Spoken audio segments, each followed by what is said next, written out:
bienvenue dans ce point marché du mois de novembre.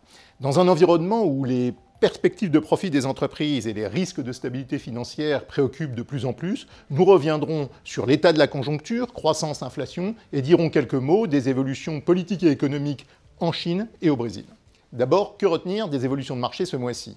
Le taux d'intérêt à 10 ans américain a continué de grimper, atteignant plus de 4,2% le 24 octobre, soit son plus haut niveau depuis 2009, et ceci s'explique par les craintes d'un resserrement monétaire accéléré de la Réserve fédérale américaine. De leur côté, les bourses ont connu des évolutions contrastées. On observe un rebond aux États-Unis et en Europe. Au Royaume-Uni, on a vu beaucoup de volatilité en lien avec l'instabilité politique locale, la démission du gouvernement Truss, le remplacement de Liz Truss à la tête du Parti conservateur par Rishi Sunak.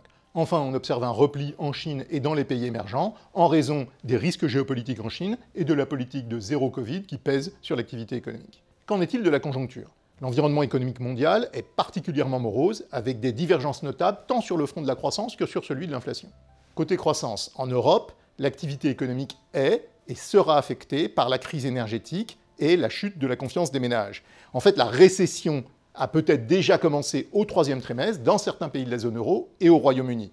Une réponse politique coordonnée à l'échelle de l'Union européenne est nécessaire, mais elle se fait attendre.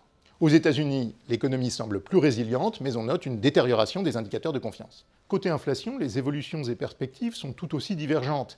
En zone euro, l'inflation sous-jacente n'a probablement pas encore atteint son pic. En revanche, aux États-Unis, le pic d'inflation nous semble derrière nous. On observe une baisse de l'inflation du côté des biens, mais l'inflation du côté des services a atteint son plus haut niveau depuis 40 ans. Et avec le rebond récent des prix de l'essence, eh bien, on table sur une inflation qui va être stable, mais qui va rester élevée. Quelques mots sur la Chine. Le principal événement de ce mois-ci a été le Congrès national du Parti communiste chinois qui a reconduit Xi Jinping comme président pour le 3e mandat, ce qui est inédit.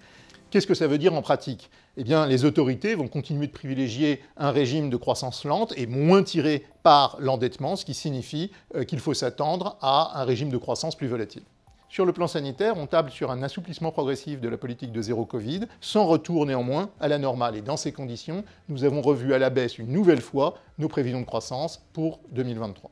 Enfin, au Brésil, on retiendra la victoire au présidentiel du 30 octobre de Lula face à Bolsonaro, une victoire serrée qui annonce une transition possiblement mouvementée. Il faudra suivre de près les réactions de l'ex-président et connaître les personnes dont Lula veut s'entourer pour pouvoir gouverner. Merci de votre attention et rendez-vous à notre prochain point marché.